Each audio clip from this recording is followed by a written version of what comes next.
আপনি যেখানে নামাজ পড়লেন ওয়াকফের সম্পত্তি না, কেউ ওই জায়গাটা মসজিদের জন্য দান করে নাই, আপনি জামাতের সাথে নামাজ পড়লেন, বাস ওই জায়গাটা পবিত্র হলেই হলো। সারা দুনিয়া আমাদের জন্য মসজিদ, যেখানেই আমরা নামাজ পড়ব জায়গাটা যদি পবিত্র হয় আমার নামাজ জায়েজ আছে। জামাতের সাথে নামাজ আমি যদি পড়ি জামাতের সওয়াব আমি পাবো। কিন্তু ভাই ওই জায়গায় যদি আপনি 80 বছরও নামাজ পড়েন, বাকি ওই জায়গাটা যদি মসজিদের জন্য ওয়াকফকৃত না হয়, সেটা কিন্তু মসজিদের হুকুমে না। দেখতে একটা জায়গা কেউ মসজিদের জন্য ওয়াকফ করে দিল, এখানে এখনও বিল্ডিং হয় নাই, খালি জায়গা, বাকি মসজিদের জন্য ওয়াকফ করেছে এবং ওয়াকফকারী সেখানে নামাজ জামাতের সাথে আদায়ও করেছে, এটা মসজিদ হয়ে গেছে। পাশে আর একটা খোলা জায়গা, সেটা নামাজের জন্য দেওয়া হয় নাই, আপনি এই জায়গায় নামাজ পড়লেন না, ওই জায়গায় নামাজ পড়লেন। এখন আপনি যদি ওই জায়গায় নামাজ পড়ে ওই জায়গায় থুতু ফেলতে চান, আপনি থুতু ফেলতে পারবেন। ওই জায়গায় আপনি যদি দুনিয়াবি কথা বলতে চান, আপনি কথা বলতে পারবেন। ওই জায়গায় আপনি যদি ব্যবসা করতে চান, আপনি বসে বসে ব্যবসা করতে পারবেন। ওই জায়গায় আপনি যদি পেশাবখানা বানাতে চান, আপনি পেশাবখানা বানাতে পারবেন। আপনি দোকান বানাতে চান, আপনি দোকান বানাতে পারবেন। আপনি যা ইচ্ছা ওই জায়গায় আপনি করতে পারবেন। আপনি নামাজ পড়েছেন জামাতের সাথে 80 বছর একটা জায়গায়, ওই জায়গায় আপনার উপর এখন গোসল ফরজ, আপনি এই অবস্থায়ও ওই জায়গায় অবস্থান করতে পারবেন।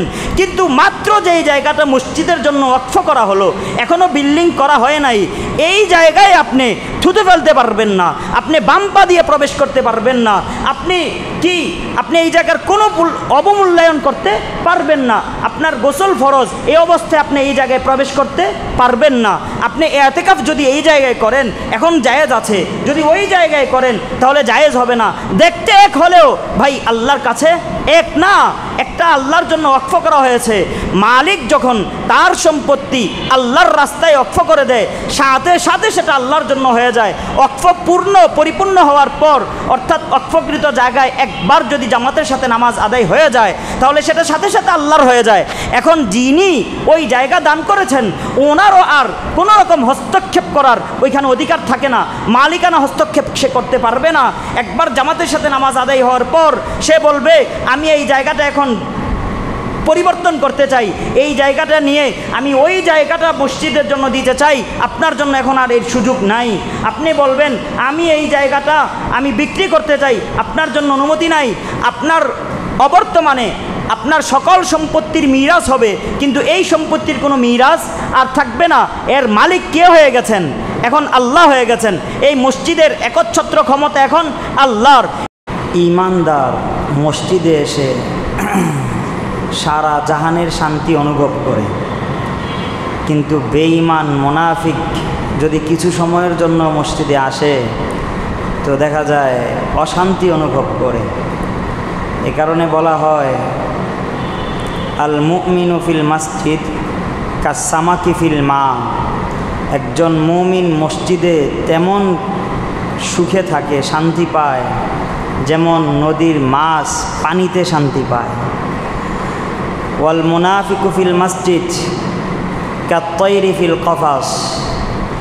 আর মুনাফিককে যদি মসজিদে রাখা হয় তাহলে সে এমনই ছটফট করতে থাকে যেমন বনের পাখিকে যদি খাঁচায় আবদ্ধ করা হয় তাহলে খাঁচার ভিতরে যেমন সে ছটফট করতে থাকে, শান্তি পায় না, তো মুনাফিক মসজিদে এসে শান্তি পায় না।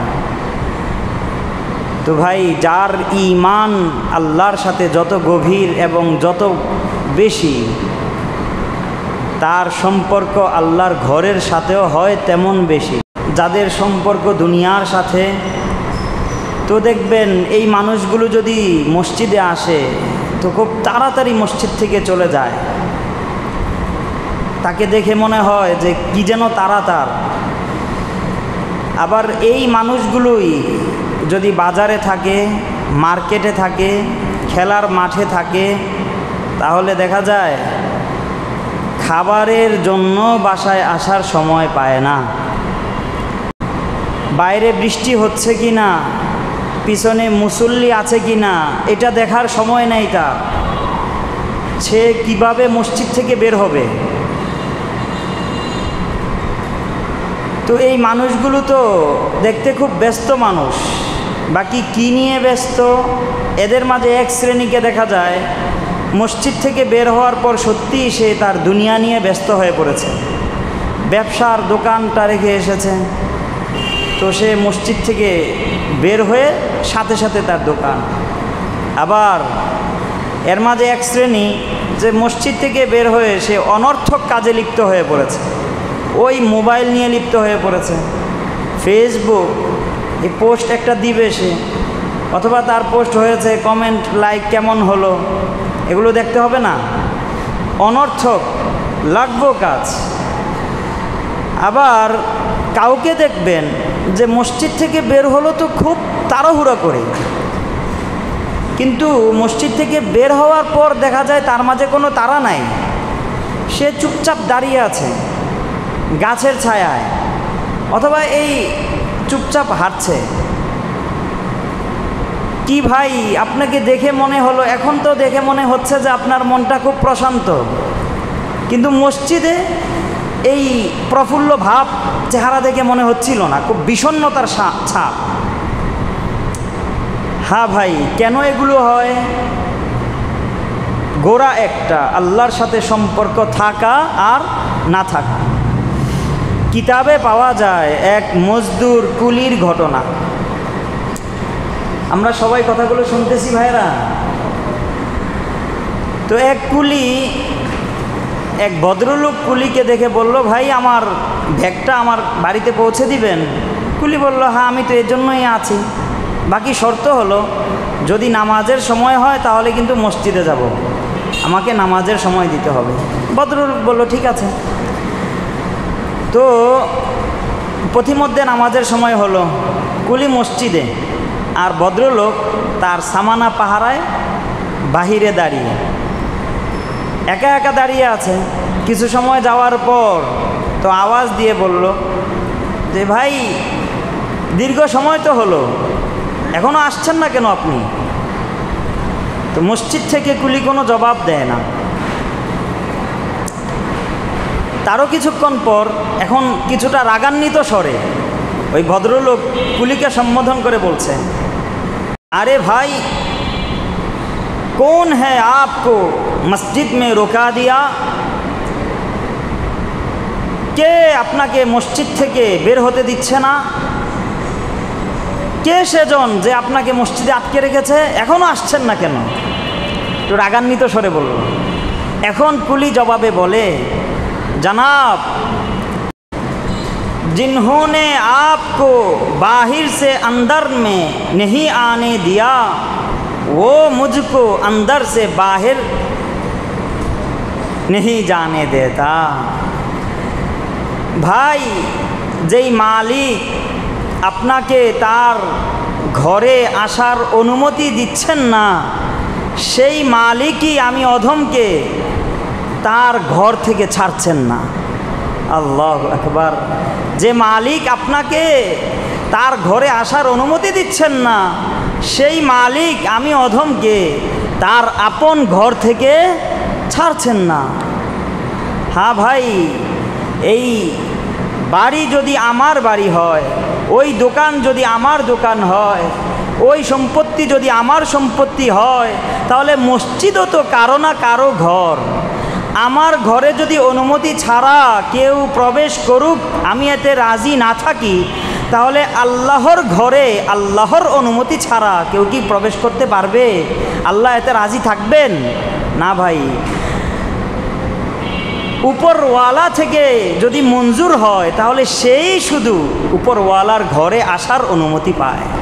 তাই তো আমাদের বড়রা বলেন, এবং আমাদের নবীজি সাল্লাল্লাহু আলাইহি ওয়াসাল্লামের সুন্নাহ, তোমরা যদি মসজিদে আসো তাহলে আগে আল্লাহর কাছ থেকে অনুমতি নিয়ে নিও। অনুমতি কিভাবে নিবে আমাদের নবীজি আমাদেরকে শিখিয়েছেন। বলো, বিসমিল্লাহ ওয়াসসালাতু ওয়াসসালামু আলা রাসূলিল্লাহ। এই যে বিসমিল্লাহ আমি বললাম, মানে আল্লাহর ঘরে যাওয়ার জন্য, প্রবেশ করার জন্য আমি আল্লাহর থেকে অনুমতি প্রার্থনা করলাম। এখন যখন বান্দা দেখে যে আমি তো দোয়াও করে ফেললাম এবং আমি পা মসজিদে দিচ্ছিও, মানে আমার আল্লাহ আমাকে অনুমতি দিয়েছেন, তাই তো? যদি আল্লাহ অনুমতি না দিতেন তাহলে তো আমি তার ঘরে আসতে পারতাম না। তাই আল্লাহর রসুল বলেন, সুবর্ণ সুযোগ, তুমি মেহমান, আল্লাহ মেজবান, আল্লাহর থেকে কিছু চেয়ে নাও, এটা চাওয়ার সময়। বাচ্চারা ঠিকই বুঝে যে বাবা থেকে কখন চাইতে হবে, স্ত্রী বুঝে স্বামী থেকে কখন চাইলে কিছু পাওয়া যাবে। সব সময় পাওয়া যায় না, কিছু সময় আছে। তো আল্লাহর রসুল বলেন এই যে এটা সুবর্ণ সময়, তুমি আল্লাহর থেকে কিছু চেয়ে নাও। তো আমরা দোয়া পড়ি, আল্লাহুম্মা আফতাহলি আবওয়াবা রাহমাতিক, আল্লাহ আপনার দয়া, আপনার রহমতের একটা একটা করে সবগুলো দুয়ার আমার জন্য আপনি খুলে দেন। আল্লাহু আকবার। মসজিদে কেউ যখন আমরা আসি তো প্রথমে আল্লাহর থেকে অনুমতি নেই, তারপর আল্লাহর থেকে কি তামান্না, আল্লাহ আপনার দয়ার দুয়ারগুলো একটা একটা করে সবগুলো না আমার জন্য আপনি খুলে দেন। বাস আমি মসজিদে আসলাম, তারপর মসজিদে দীর্ঘ সময় অবস্থান করলাম। এখন যখন মসজিদ থেকে যাব তো এতক্ষণ কার মেহমান হয়েছিলাম? তাহলে মেহমান কি মেজবানের অনুমতি ছাড়া যেতে পারে? আপনারা কথা বলছেন না কেন? মেহমান কি মেজবানের অনুমতি ছাড়া যেতে পারে না? এখন আমি মসজিদ থেকে যাব, তো আমার ইচ্ছায় না মেহমানের ইচ্ছায়? আমার ইচ্ছায় না মেজবানের ইচ্ছায়? মেজবানের ইচ্ছায়। হ্যাঁ, এখন আমি আল্লাহর থেকে আবার, আল্লাহ বলেন আমার থেকে আবার অনুমতি নাও। তো আমি আবার বলি বিসমিল্লাহ ওয়াসসালাতু ওয়াসসালামু আলা রাসূলিল্লাহ। এখন আমি আবার দ্বিতীয়বার আল্লাহর থেকে অনুমতি চাচ্ছি, আল্লাহ এতক্ষণ তো আপনার হয়েছিলাম, এখন আমি বাইরে যাচ্ছি, আল্লাহ আমি আপনার হয়েই থাকব। বাকি আমি তো এতক্ষণ মেহমান ছিলাম, আমার খাবার দাবারের দায়িত্ব তো আপনার হাতে ছিল, আপনি যেহেতু মেজবান, তা আমি এখন বাইরে যাচ্ছি, আমার খাবার দাবার লাগবে না? আমার পরিবার পরিজন আছে না? আমার বাচ্চারা আছে না? তাদের খাবার দাবারের ব্যবস্থা কিভাবে করব?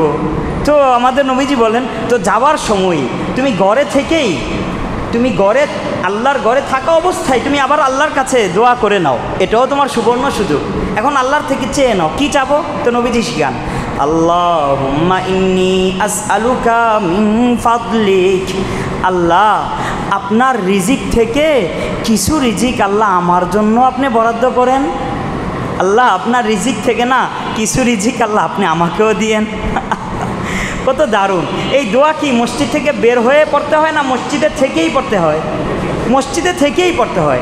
মানে আমি আল্লাহর মেহমান থাকা অবস্থায় আল্লাহর থেকে বাহিরে গিয়ে আমার ব্যবস্থাও আল্লাহর থেকে করিয়ে নিচ্ছি। মাশাআল্লাহ, আল্লাহু আকবার। এই হলো ভাই আল্লাহর ঘর। তো আমি বলেছিলাম আল্লাহর ঘরে আসবো যখন, পবিত্র আল্লাহর ঘরে এসে তারপর করব না বাড়ি থেকেই পবিত্র হয়ে আসব? বলে না কথা, বাড়ি থেকেই পবিত্র হয়ে আসব। যদি আসি তাহলে রাস্তায় আমি যখন থাকব সেই থাকাটাও আমি নামাজি হয়েই থাকলাম। আল্লাহু আকবার। এখন আমি যখন মসজিদে আসলাম তো আমার প্রথম করণীয় কি? তো আল্লাহ বলেন, ওয়ামান ইউআযযিম শাআইরাল্লাহ ফাইন্নাহা মিন তাকওয়াল কুলুব।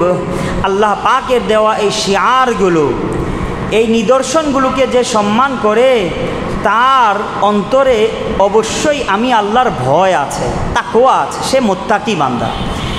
নিদর্শন কি? শিআর।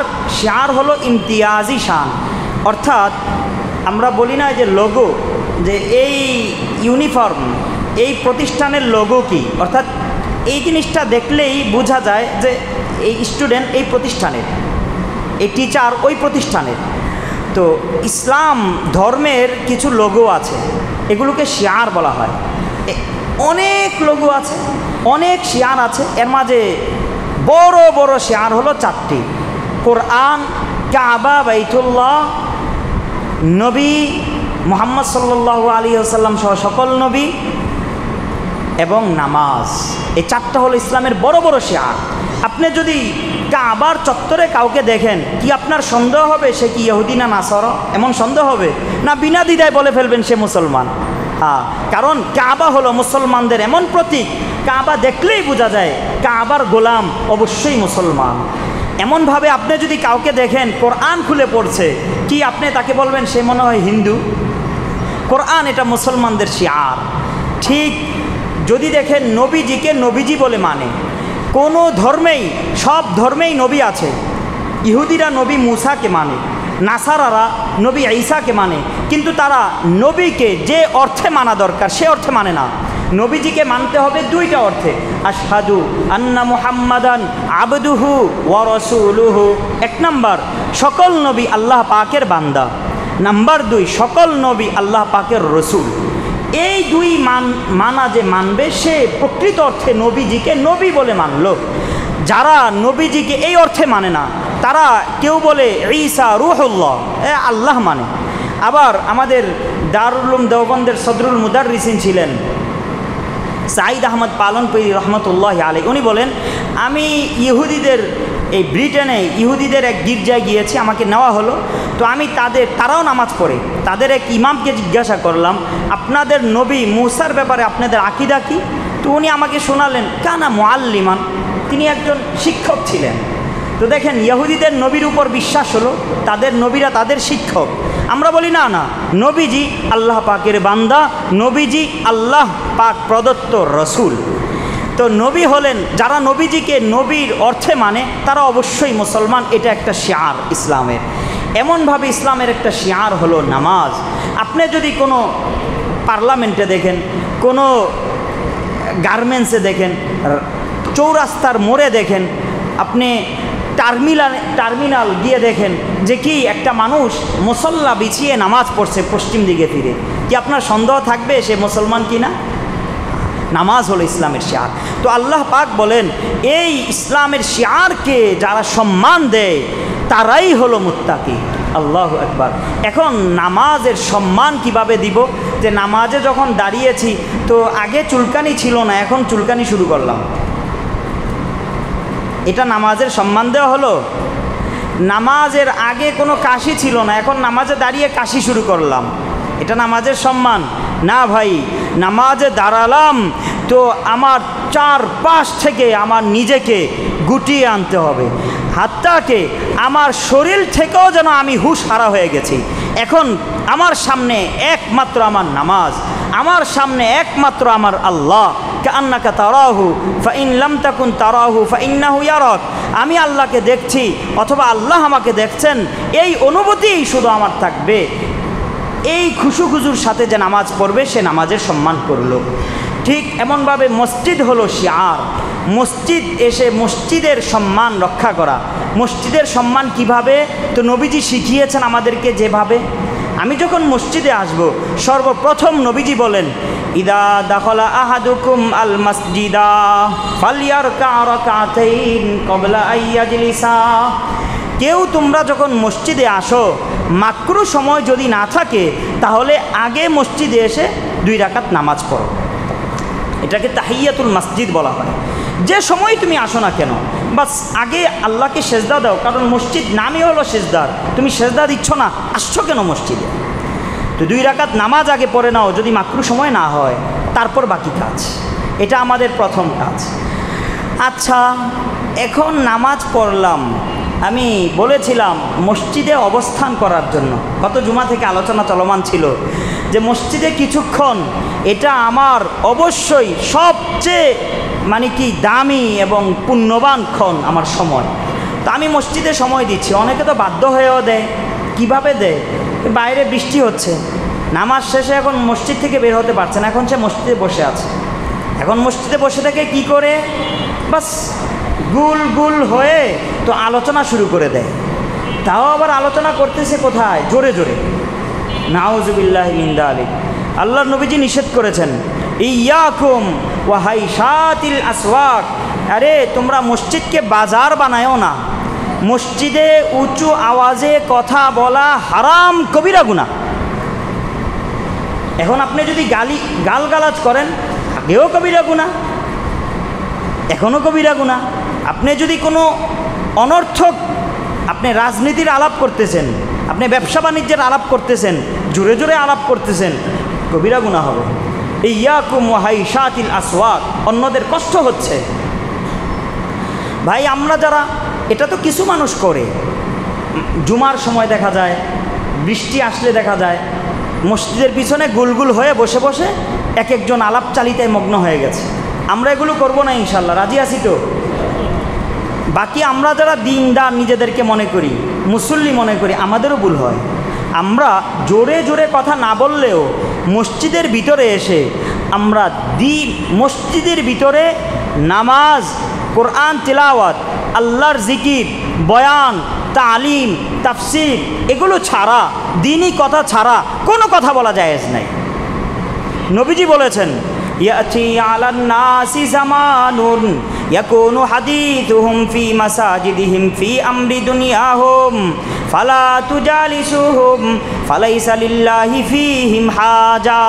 বলে কিয়ামতের আগে একটা সময় আসবে যখন মানুষরা তাদের আড্ডার স্থান বানাবে মসজিদকে। তো মসজিদে এসে রাস্তাঘাটে ওই যে সূর্যের আলো, গাড়ি ঘোড়া যাচ্ছে, ধুলাবালু, তো মসজিদ একটু সুন্দর জায়গা, বাস মসজিদে এসে ঠান্ডা জায়গা এসে তারা দুনিয়ার আলাপচারিতায় মগ্ন হবে। তো আল্লাহর রসুল বলেছেন, যদি তুমি কাউকে দেখো যে সে মসজিদে বসে দুনিয়ার কথা বলতেছে, ব্যবসার কথা বলতেছে, রাজনীতির কথা বলতেছে, তুমি তার সাথে বসো না। খবরদার, তাকে দেখলে মুসল্লি, মুত্তাকি, বুজুর্গ মনে হলেও লাইসা লিল্লাহি ফীহিম হাজা, আল্লাহর তার ইবাদতের কোনো প্রয়োজন নাই। দেখেন কি পরিমাণ রাগ হলে আল্লাহ পাক এই কথাটা বলেন। ও ভাই, আমরা যখন মসজিদে এসে মোবাইলে কথা বলি, এটাও এই হুকুমের আওতা। মোবাইলে কথা বলাও যাবে না। আপনি মোবাইল সাইলেন্ট করে আসেন, বন্ধ করে আসেন। প্রয়োজনীয় কথা যদি হয়, বাসার বাচ্চাটা খাট থেকে পড়ে গেছে, ইমার্জেন্সি আপনার কথা বলতে হবে, ওষুধটা যেন খাওয়ায়, একেবারে প্রয়োজন, সেটা জায়েজ, তাও উচ্চস্বরে না, নিম্নস্বরে, অল্প সময়ে। কিন্তু অপ্রয়োজনীয় কথা আপনি মসজিদে মোবাইলে করছেন, না জায়েজ হবে। আর মসজিদে বসে যদি আপনি মোবাইল ওপেন করেন, ফেসবুক ওপেন করেন, তাহলে তো এটা বতরিক আওলা না জায়েজ। হ্যাঁ, এখন যদি আপনার কথা বলার প্রয়োজন হয়, আপনি একটু হালপুরসি করতে চান, মসজিদে যারা আমরা সবসময় আসি তাদের কথা বলার প্রয়োজন হয় না, দূর থেকে আসছে, দেখা হয়েছে, তো কথা বলার প্রয়োজন, কথা কোথায় বলবেন? বা হঠাৎ মোবাইল আসছে, কথা বলার প্রয়োজন, আপনি কথা কোথায় বলবেন? মসজিদের অজুখানায় চলে যান, মসজিদের চত্বরে চলে যান। হ্যাঁ, সেটা মসজিদ না, সেটা মসজিদের অজুখানা, বাকি সেটা মসজিদ না, আপনি সেখানে যেতে পারেন। মুতাকিফ যে হবে তার জন্য মসজিদের অজুখানায় যাওয়া জায়েজ নাই। ইতিকাফরত অবস্থায় কেউ যদি থাকে, শুধু তার জন্য মোবাইলে পণ্য মসজিদে না এনে মোবাইলে প্রয়োজনীয় ব্যবসার ওই সকল কথা বলা জায়েজ যে ব্যবসাটা তার নিত্য প্রয়োজনীয়, অর্থাৎ তার দোকান ভাড়ার জন্য, কর্মচারী ভাড়ার জন্য, তার পরিবার চালানোর জন্য যতটুকু ব্যবসার প্রয়োজন, ওই কাজটা যে মাসনুন ইতিকাফে আছে তার জন্য মোবাইলে করতে পারবে। এছাড়া মোবাইলে ব্যবসার আলোচনা করাও জায়েজ নেই। ভাই, মসজিদ এটা মসজিদ, এটাকে বাজার বানাবেন না, এটাকে রাস্তা ঘরবাড়ি মনে করবেন না। মসজিদের হুকুম ভিন্ন। রাসূলুল্লাহ সাল্লাল্লাহু আলাইহি ওয়াসাল্লাম মসজিদে ব্যবসা বাণিজ্যকে হারাম করেছেন। নাহা রাসূলুল্লাহ সাল্লাল্লাহু আলাইহি ওয়াসাল্লাম আনিল বাই'i ওয়াল ইদ্দিয়া ওয়া আন তানাশুদিল আশআরি ফিল মাসাজিদ। নবীজি ব্যবসা ক্রয় বিক্রয় মসজিদে হারাম করেছেন। আল্লাহ, এখন মসজিদে আসছে, বলে কিছু সময় মসজিদে আছি তো, আচ্ছা মসজিদে আসছে ঘুমানোর জন্য, ঠান্ডা লাগে, বাসায় ছাদের নিচে রুম তো গরম, মসজিদে এসে ঘুমাই, সওয়াব পাওয়া যাবে। আরে আপনি গুনাহগার হচ্ছেন। ফিকহি কিতাব উল্টিয়ে দেখেন, কোনো মুকিমের জন্য মসজিদে ঘুমানো জায়েজ নাই। ইফতার রমজান মাসে ভালো কাজের জন্য আমরা করি, কিসের জন্য? যে মুসল্লিগুলো তাড়াতাড়ি যেন নামাজ জামাতের সাথে পায়, ইফতারের ব্যবস্থা মসজিদের ভিতরে খাবার দাবার মুকিমের জন্য জায়েজ নাই। হ্যাঁ, যদি আপনি মুতাকিফ হন, যদি আপনি মুসাফির হন তাহলে ঠিক আছে, অন্যথায় জায়েজ নাই। আপনি মসজিদে এসে দিব্যি আরাম ঘুমাচ্ছেন না। হ্যাঁ, কেউ যদি মসজিদে ইতিকাফের নিয়তে ঢুকে,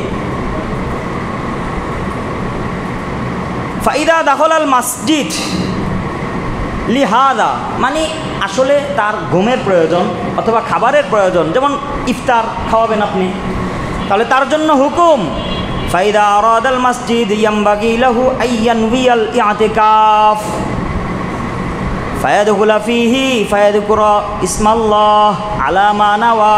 প্রথমে ইতিকাফের নিয়ত করবে, তারপর মসজিদে এসে কিছু জিকরুল্লাহ করবে, সালাত পড়বে। এরপর যখন ক্লান্ত হবে তো মসজিদে ফরাশ বিছিয়ে, মসজিদ যেন নাপাক না হয় তার জন্য কিছুক্ষণ ঘুমানো যায় যাচ্ছে। ওই যে সে নামাজ পড়েছে, ক্লান্ত হয়ে গেছে শরীরটা, আবার সে ইতিকাফের নিয়ত করেছে এই।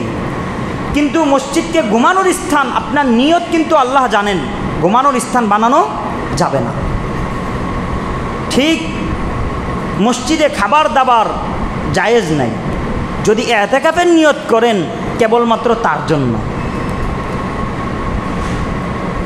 এই জিনিসগুলো আবার আপনি যদি মসজিদের অজুখানায় করেন জায়েজ আছে। দেখেন মসজিদ আপনি যেখানে নামাজ পড়লেন ওয়াকফের সম্পত্তি না, কেউ ওই জায়গাটা মসজিদের জন্য দান করে নাই। আপনি জামাতের সাথে নামাজ পড়লেন, বাস ওই জায়গাটা পবিত্র হলেই হলো। সারা দুনিয়া আমাদের জন্য মসজিদ, যেখানেই আমরা নামাজ পড়ব জায়গাটা যদি পবিত্র হয় আমার নামাজ জায়েজ আছে। জামাতের সাথে নামাজ আমি যদি পড়ি জামাতের সওয়াব আমি পাবো। কিন্তু ভাই ওই জায়গায় যদি আপনি 80 বছরও নামাজ পড়েন, বাকি ওই জায়গাটা যদি মসজিদের জন্য ওয়াকফকৃত না হয়, সেটা কিন্তু মসজিদের হুকুমে না।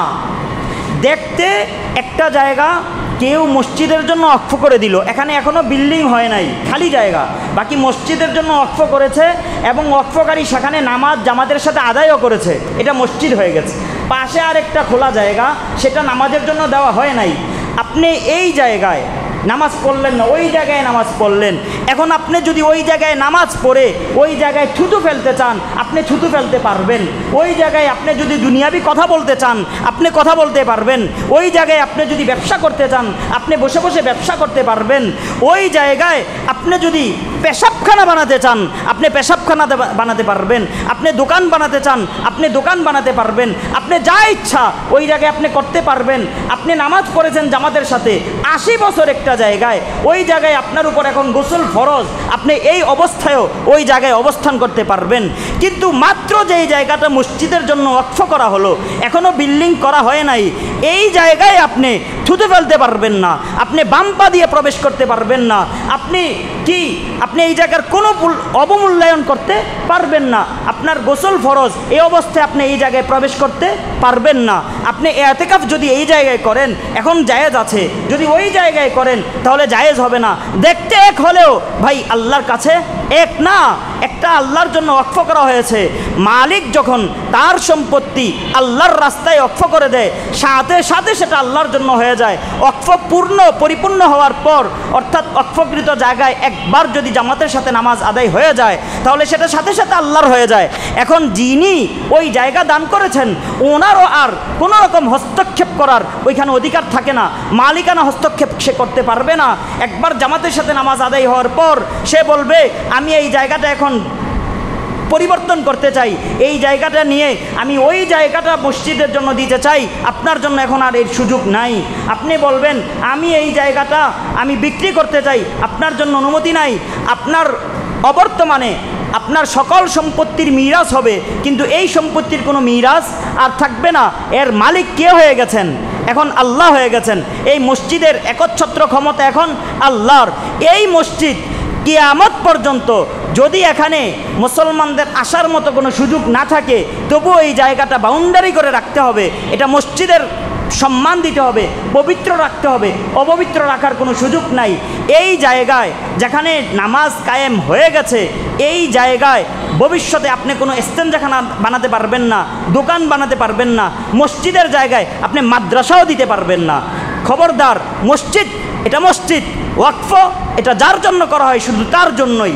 খুব সঙ্গীন, খুব স্পর্শকাতর।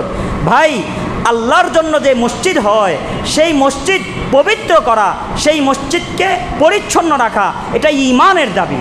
মসজিদ তামির নির্মাণ করা যেমন ঈমানের দাবি, মসজিদ আবাদ করা, মসজিদকে পরিচ্ছন্ন রাখা, সেটাও কিসের দাবি? ঈমানের দাবি। একদিন নবীজি সাল্লাল্লাহু আলাইহি ওয়াসাল্লাম খুতবা দিচ্ছেন, তো বুখারীর হাদিস, ইবনে ওমরের বর্ণনা, নবীজি ফারআ রুহামাতান ফি কিবলাতিল মসজিদ, নবীজি দেখলেন মসজিদের সামনের দিকে মুখের কফ অথবা নাকের শ্লেষা এটা দেখা যাচ্ছে। ফাতাগাইয়াজ আলান নাস, নবীজি খুব রাগ করলেন এবং নবীজি নিচে উঠে গিয়ে এক রাওয়ায়াতে ফাহাক্কাহা, আরেক রাওয়ায়াতে ফাহাত্তাহা। হাক্কুন মানে নবীজির হাতে খেজুরের লাঠি থাকতো একটা সবসময়, ওই লাঠি দিয়ে নবীজি নিজে ওইটা সাফ করেছেন। আরেক রাওয়াতে আসছে লাঠি ছিল না, হাত্তা, নবীজি নিজের হাত দিয়ে ওই ময়লাটা সাফ করেছেন। সাফ করে তারপর ফালাতকাহা বিজাফরান, সেই জায়গায় আবার জাফরান দিয়ে দিয়েছেন, সুগন্ধি দিয়ে দিয়েছেন। তো ভাই, মসজিদকে যেমন নাপাক থেকে পবিত্র রাখার হুকুম, ওয়া আন তাহহিরা বাইতিয়া লিত-তাইফিন, কোনো নাপাক মসজিদে রাখা যাবে না, ঠিক পাক জিনিসও যেটা অপরিচ্ছন্ন সেটা থেকে মসজিদকে পরিষ্কার করা আমাদের কর্তব্য, আমাদের দায়িত্ব। ফিকহি ইত্তেফাকি মাসালা, তানজিফুল মসজিদ মিনাল কদর ওয়াজিবুন, অপরিচ্ছন্ন জিনিস থেকে মসজিদকে পরিচ্ছন্ন রাখা এটা ঈমানের দাবি, এটা ওয়াজিব। আম্মা জান আয়েশা রাদিয়াল্লাহু তাআলা আনহা বলেন, আমারানা রাসূলুল্লাহ সাল্লাল্লাহু আলাইহি ওয়াসাল্লাম বিবিনাইল মাসাজিদি ফিদ-দুর, আমরা যেন ঘরে মসজিদ বানাই। ওয়া আন তুনাজ্জাফা ওয়া তুতাইয়াবা, মসজিদটা যেন পরিষ্কার রাখা হয় এবং সুগন্ধি মিশ্রিত রাখা হয়।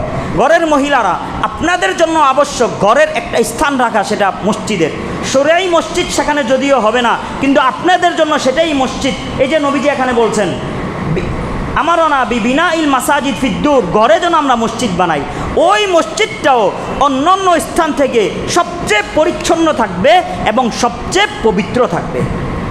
আপনি মসজিদ পবিত্র করবেন, মসজিদ পরিচ্ছন্ন রাখবেন, আপনার ফায়দা কি? আনাস রাদিয়াল্লাহু তাআলা আনহুর বর্ণনা, নবীজি সাল্লাল্লাহু আলাইহি ওয়াসাল্লাম বলেন, ওরিজাত আলাইয়া উজুরু উম্মতি লাইলাতুল ইসরা, আমার উম্মতের কি কি নেক আমল সব আমার কাছে আল্লাহ পাক পেশ করেছেন, আমি দেখেছি।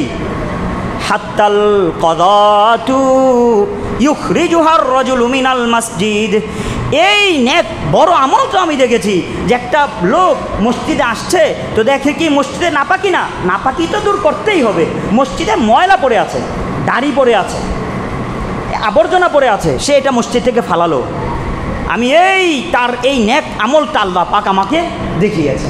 আরে ভাই কি বলবো, মদিনায় একজন কালো হাবশি একটা গোলাম অথবা একটা মহিলা, দুইটাই রাওয়াতে আসছে, কানাত ইমরাতান সাউদা তাকুম্মুল মাসাজিদ, কালো কালো একটা বাদী, কালো বাদী একটা ছিল মদিনায়, সে কি করত? তাকুম্মুল মসজিদ, সে মসজিদ ঝাড়ু দিত। ফাফাকাদাহান নবী সাল্লাল্লাহু আলাইহি ওয়াসাল্লাম, একদিন সকালে নবীজি তাকে আর দেখতেছেন না। নবীজি জিজ্ঞাসা করলেন, এই মহিলার খবর কি? তো তারা বলল, মা আতা অকালা মা আতাছে ফিল্লাই, রাতে সে মারা গেছে। নবীজি বললেন, আলা আদান তুমুনিবি, তোমরা আমাকে তার মৃত্যুটা জানাতেও পারল না।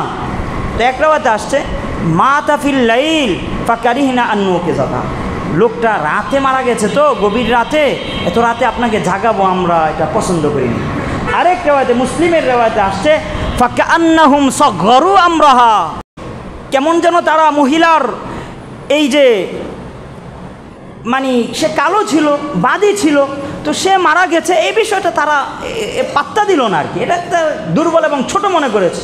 আল্লাহ রসুল সাল্লাল্লাহু আলাইহি ওয়াসাল্লাম সাথে সাথে মনক্ষুণ্ণ হয়ে তাদেরকে বললেন, আচ্ছা এখন সকালবেলা ফাদুল্লুনি আলা কবরি, এই তার কবরটা আমাকে একটু দেখাইয়া দাও, তার কবরটাকে আমার কাছে একটু নিয়ে যাও, আমাকে নিয়ে যাও তার কবরে। ফাদাল্লুহু ফাসাল্লা আলাইহি সাল্লাল্লাহু আলাইহি ওয়াসাল্লাম, নবীজি সকালে গিয়ে ওই কালো বাদী মহিলার কবরে দাঁড়িয়ে আল্লাহ নবীজি নামাজ পড়েছেন। আল্লাহু আকবার, কত মুসলমান ছিল। নবীজি বলছেন, সল্লু আলা সাহিবিকুম, আমি তোমাদের সাহেবের সাথীর নামাজ পড়াবো না, তোমরাই তোমাদের সাথীর জানাজার নামাজ পড়িয়ে নাও। আর এদিকে কালো বাদী নবীজি বলতেছেন কবরে, তো নবীজি বলতেছেন তার কবরটা আমাকে দেখিয়ে দাও, আমি তার কবরে গিয়ে জানাজার নামাজ পড়ব।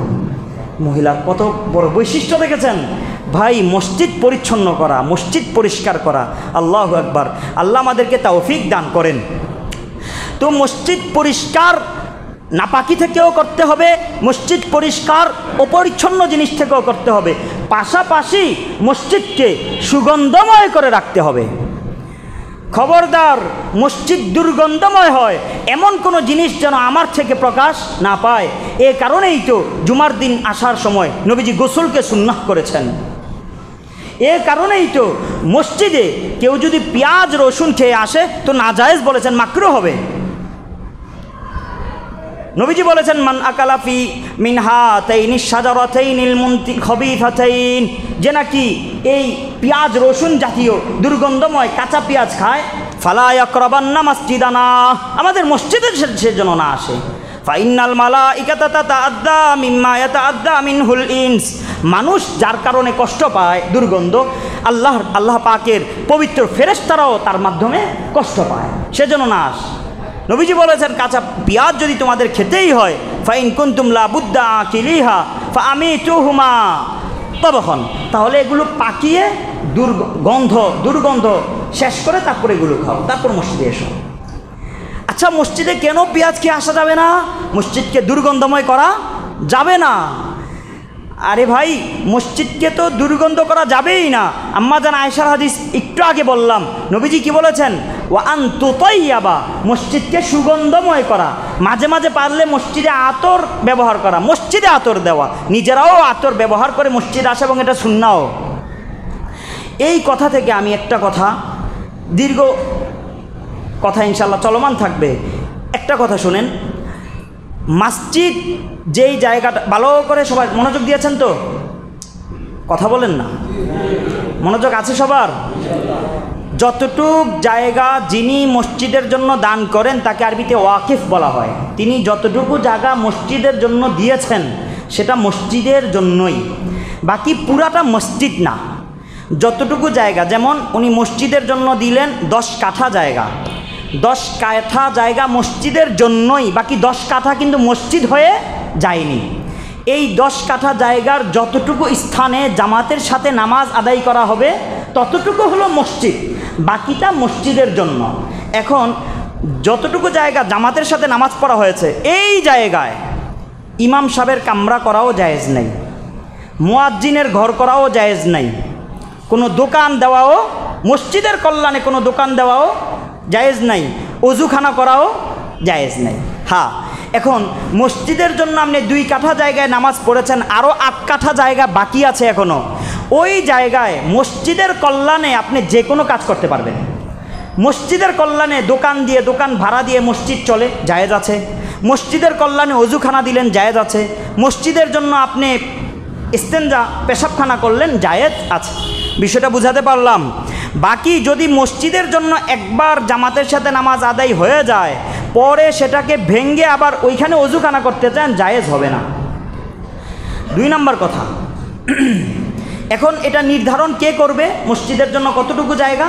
যিনি মোতাওয়াল্লি আছেন, মসজিদ পরিচালনা যারা করতেছেন, অথবা যিনি ওয়াকিফ দান করেছেন, উনি বলে দিবেন এতটুকু মসজিদের জায়গা।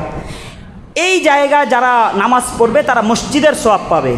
বাকি মসজিদের সিঁড়ি লগ্ন যেই জায়গাটা ওনারা এখনও মসজিদের জন্য নিয়ত করেন নাই, ওই জায়গায় অজুখানা রেখেছেন, ওই জায়গায় 2তলা 3তলা উঠার ব্যবস্থা রেখেছেন, রাস্তা রেখেছেন, তাহলে সেই জায়গায় কেউ যদি নামাজ পড়ে জামাতের সওয়াব পাবে, বাড়ি মসজিদে নামাজ পড়ার সে সওয়াব পাবে না। নাম্বার 3, আপনি মসজিদের খাট, মৃত মানুষের খাট রাখা হয় না, মসজিদে রাখবেন না। যদি মসজিদ কি হয়, অপবিত্র হওয়ার সম্ভাবনা থাকে, এগুলো মসজিদের জন্য বরাদ্দকৃত বাকি যে জায়গা, চত্বর বা অজুখানা, সেখানে সংরক্ষণ করে রাখার চেষ্টা করা উচিত। এমনভাবে মসজিদের অজুখানা এতটুক দূরে রাখা উচিত যে মসজিদ পার হয়ে যেন অজুখানায় যেতে না হয়। তাহলে অনেকে জুতা সহ মসজিদে অজুখানায় চলে যায়, অনেকে ময়লা পা দিয়ে ওই মসজিদের অজুখানায় গিয়ে পা ধৌত করবে, মসজিদের পা দিয়ে তারপর সে অজুখানা যায়। যে গেল সেও গুনাহগার হবে। যারা মসজিদের দায়িত্বে আছেন তারা কেন ব্যবস্থা করলেন না? আপনারাও গুনাহগার হবেন। এই কারণে মসজিদকে আলাদা রাখা, অজুখানাকে এই পরিমাণ দূরত্বে রাখা যে মসজিদ পার হয়ে অজুখানায় যেতে হয় না, যে কেউ ময়লা পা মসজিদে পারিয়ে তারপর অজুখানায় যাবে। আমি কথাগুলো বুঝাতে পারছি?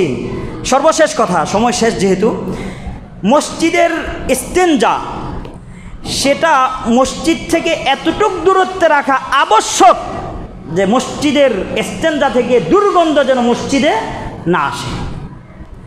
মসজিদের ইস্তেঞ্জার দরজা আপনি মসজিদমুখী করে দিবেন না, দয়া করে দিবেন না। কারণ মসজিদ থেকে ইস্তেঞ্জা করে যে মানুষটা আসলো সে তো এখন অজু করে নাই, তার পায়ের মাঝে নাপাকি আছে, এই পা নিয়ে সে তার ঘরের খাটেও সে উঠবে না পা ধৌত করার আগে। সে কিভাবে মসজিদে প্রবেশ করে ফেলছে? অবশ্যই সে যেন পা ধৌত করে পবিত্র অবস্থায় মসজিদে আসতে পারে এমনভাবে স্ট্যান্ডার্ড গেট মসজিদ থেকে আলাদা করে রাখা, মসজিদের গেট আলাদা করে দেওয়া, মসজিদের স্ট্যান্ডার্ড মসজিদ থেকে দূরে রাখা। আমি বিষয়গুলো বুঝাতে পারলাম, আল্লাহ তৌফিক দান করেন। আরেকটা কথা, এটাই শেষ, সেটা হলো মসজিদ নির্মাণ করা পুণ্যের কাজ। কি পরিমাণ পুণ্যের কাজ আগামী জুমা আল্লাহ যদি হায়াত দান করেন বলবো। মসজিদ বানানোর নিয়ম এ নিয়েও আলোচনা করব ইনশাআল্লাহ। বাকি একটা কথা, সেটা হলো মসজিদ কারুকার্য করা, বেশি সজ্জিত করা নবীজি নিষেধ করেছেন। এটা ইহুদি খ্রিস্টানদের সাথে সাদৃশ্য হয়ে যায়। হ্যাঁ, যদি মসজিদ এই পরিমাণ কারুকার্য করা হয় যেটার কারণে মুসল্লিদের খুশুখুজু নষ্ট হবে না, ইহুদিদের সাথে সাদৃশ্য হবে না, এটা জায়েজ আছে। বাকি খুশুখুজু নষ্ট হয় এমন কারুকার্য মসজিদের সামনে আপনি কাবার কি দিলেন, অঙ্কিত পাথর দিলেন, নকশা দিলেন, ভাই কাবাগর সম্মানিত, কাবার ফটো রাখার ফজিলত কোনো কোরআন হাদিসে বর্ণিত হয় নাই। ঐতিহ্য মুসলমানের ঐতিহ্য হিসাবে রাখতে পারেন, কিন্তু যদি মুসল্লিদের খুশুখুজু নষ্ট হয় আপনি রাখার দ্বারাও গুনাহগার হবেন। ঠিক একই পর্যায়ে এমন কোনো ফটো মসজিদের সামনে এই পরিমাণ রাখা যাবে না যে মুসল্লিদের দৃষ্টিগোচর হয়। এই যে এই সব গড়ি যেগুলো আলো দেয়, এই পরিমাণ সামনে রাখা যে মুসল্লি অজান্তেই গড়ির দিকে নজর যায়, নামাজ থেকে তার মন উদাসীন হয়, তারও গুনাহ হবে, যিনি রাখছেন তারও গুনাহগার হবে। কিন্তু আমাদের বাংলাদেশ, আল্লাহ আমাদেরকে হেফাজত করেন, গুনাহ যে কি সেগুলো আমরা জানিও না, জানলে কিনা এগুলোর আমল করব। আল্লাহ আমাদেরকে তৌফিক দান করেন। মসজিদের সামনের দেয়ালটা এমন সুন্দর স্বচ্ছ থাকবে যে এগুলোর কারণে মুসল্লির দিমাগ ওইগুলোর দিকে আটকায় না, সে আল্লাহকে নিয়ে ভাবার সুযোগ পায়। বুঝে আসছে তো ভাই আমার? আল্লাহ আরও সুন্দর করে বুঝার তৌফিক দান করেন। ইনশাআল্লাহ মসজিদ আবাদ সম্পর্কে আলোচনা সামনের জুমায়ও থাকবে। আল্লাহ আগে আগে আসার তৌফিক দান করেন। সুবহানাকাল্লাহুম্মা ওয়া বিহামদিকা।